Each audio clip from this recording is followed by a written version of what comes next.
Hey guys, I'm Gaming with you again, and we're back here finishing up the Chandelar portion of the Duels of Planeswalkers campaign. And by defeating Garruk, we... What? Basis encounter again? No, thank you. We get to continue and unlock the Plane Chase campaign. We're already doing the Plane Chase campaign. I think they mean this one, though. That's probably what they mean is this, which will be exciting. There's a lot to it as well. Same with the Revenge. Revenge is like the hard one. And we can't do challenges yet? Oh, I can. But we're not doing challenges yet. Challenges will be fun. We'll do those another time. They're puzzles. Those will be spoilers. But let's beat up on Garruk. So he's playing the green deck that we were playing earlier. That seems like a very boring duel to play green deck versus green deck. And I can play this. Deck speed, deck flexibility. If you remember, this is the guy we beat in the first round. Crosswinds deck. We beat him with the green deck. So let's see if we can switch around when playing the blue side. We'll get to unlock some cards in the deck too, hopefully more than one. But if it's like Duels, the other ones, you only unlock one card per win. So that green deck must just start default unlocked. Rah! I'm Garruk! I punch and throw dogs! Look at my ugly girlfriend. Alright, so what in the world? What? Age 36. Height 8 foot 2 inches. Weight 240 frickin' pounds. Style of magic. Green animals. Favorite creatures? Apex forest predators such as Byleths. Favorite spells? Stuff that makes shit big. I said sheesh big. Sheesh. Not the other word. Alright, he has a helm, blah blah blah, belonging to his father's killer, wields a weapon made, blah blah blah. What in the world? I don't... Associations, Jace Bellerin. Garruk knew Jace. Jace was the best planeswalker ever. Garruk looks up to Jace, because Jace is better than all. Alright, continue.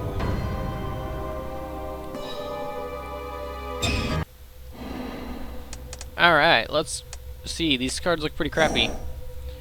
Put 2 Drake creatures on the battlefield. Yep, that's not the greatest. Disperse. This is a keeper, though. We can keep it. We can lead off with this Dirtle. This guy's good, though. He holds off a lot of the attackers pre-turn 4, hopefully.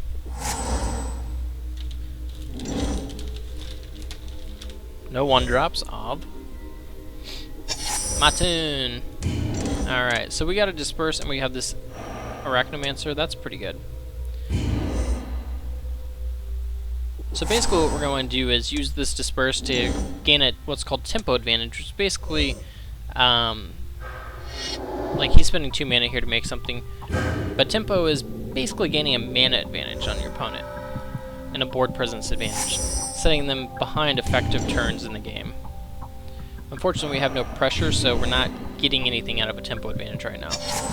Really what we're going to have to rely on, I think, is these invocations into Arachnomancer returning invocation, and then turn 6 invocation plus dissipate if we can do that. Lightning Greaves, that's a bad card for us. That's not good for us in all reality, because he can play a creature and instantly make it hasty and attack me. That's just not good. We're just gonna have to hope that our Drakes get there for us. We need to draw 1 more land, and then hopefully some more action. Ooh, he played nothing, and we drew this. Okay, now this will give my flying creatures plus 1/1. So, in effect, it would give me 2 additional power this turn, but I wouldn't be able to do anything else. So it's not as mana efficient as playing another one of these. So first of all, attack. The opponent's stuck on 3 mana, but he can play stuff that costs 4. Yep, do some damage to the opponent. So we're looking really pretty at the moment. If we draw a land next turn, we can drop the Arachnomancer, or Archaeomancer. That's a chick. That's a chick. So we can drop her and the favorable winds if we draw a land. It would be very powerful. How does he not have a play? Okay, there we go. Spider. That's a good one. So we may have to go this guy into Dissipate. Or maybe just Dissipate favorable winds. That would not be a bad play. Okay, now we can't do that. So, big ol' Sphinx. What we have to do then is, if we play this, we have 15 power on the board and we'll just win the following turn. That seems fine. So we're actually just going to attack and lose one of our tokens. It's not the end of the world here. Now the reason I played favorable winds this turn, I could play it next turn, but I want to have Dissipate open on my, or Disperse open on his turn, and it represents the same amount of damage as if I were able to cast another one of these Drakes. But for way less mana because we need to get this guy and then the Drake again.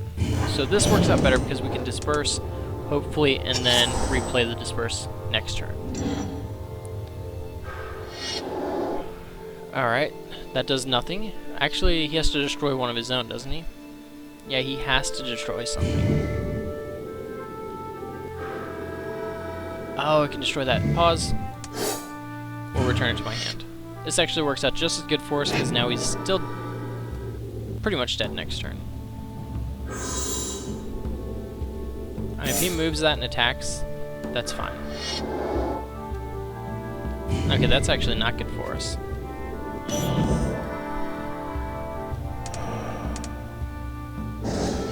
But this is fine. So, we really want to land next turn. Skip blocking. If we get a land, we can bounce his Spider and attack. Put him down to 3.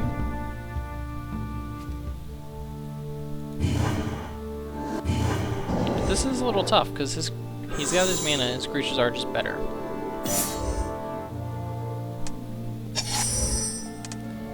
Alright, so play the land. We're going to play favorable winds, put him at 4, and we have to play this.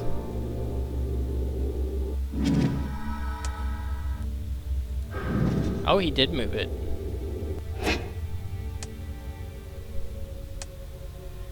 Okay, do we attack? I don't think we can afford to attack. That guy's a 1/2? Yeah, I don't think we attack. I'm gonna get him to 5, which is pretty much no different. Skip attack. I would rather actually trade them for his 4/4 if I could.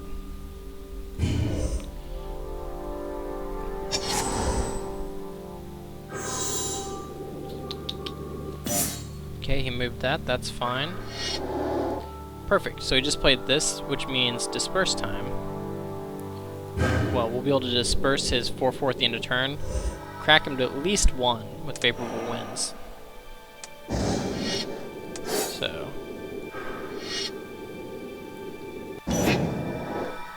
And here, we're actually just going to take the 4. The 12, if he has the thing, gives it plus, yeah, that still wouldn't kill me. So, we take. Skip blocking.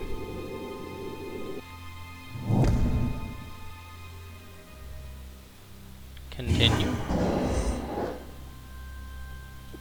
Now a fog could blow me out, so actually what we're going to do here is attack those two. We're going to play the 8/7. It allows me to block his stuff, and it also puts me in the same position of being able to kill him next turn, providing he doesn't have a fog or 2 flyers. This would have put him to 1, where he's dead to either one of these, but this, in the same effect, he's dead to any 2 unblocked. And it's better use of my mana, I can still drop this next turn to make him dead to any 1 unblocked. So what we do here is we're gonna chump. Do I try to eat his guy? Yeah, I think we do. We're actually gonna do this. We're gonna block everything, because if he can give it trample, that'd be bad news. There we go. 1/1 till end of turn for each force you control. That would have killed me on any unblocked creature. He's going to trade here. As it stands, he can replay his Spider, but I drop favorable ones and he just dies.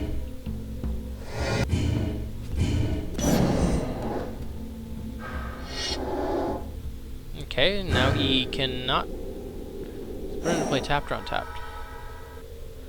Untapped. Okay, so that actually just cycled basically for 1 mana. But he's still dead.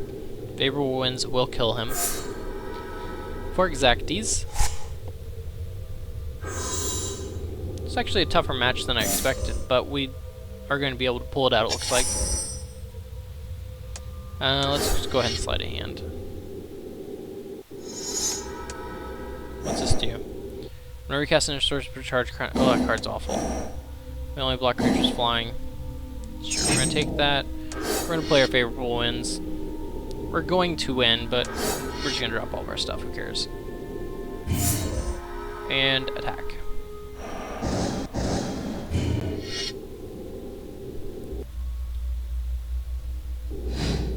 Yep, block 1 and die. Alright, so let's go to the deck manager. We win! Well, let's look at our campaign ladder. Let's just see what we unlocked. Who are we fighting next? I'm gonna guess the first boss in Innistrad will be Sorin. Last boss will be Liliana, something like that. Plane shift to Innistrad. Plagued by ghouls, ghosts, vampires, werewolves, but humanity is protected by the Archangel Avacynth.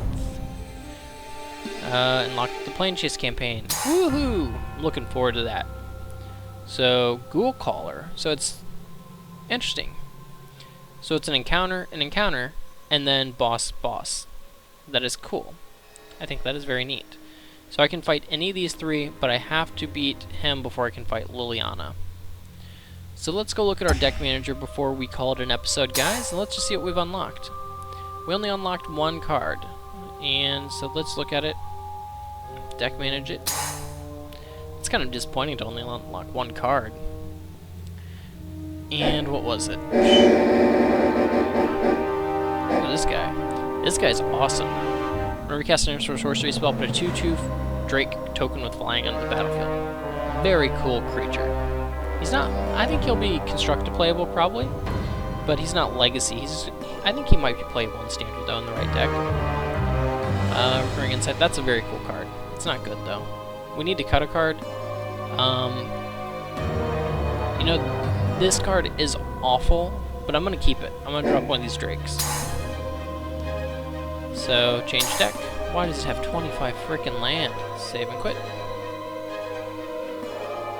Yep, save and quit. And that's gonna be it for this time, guys. Let's just give it a quick look, make sure we didn't unlock any decks. Doesn't look like we did. So thanks for watching, and tune in next time for more Duels of Planeswalkers 2012. Thanks for watching.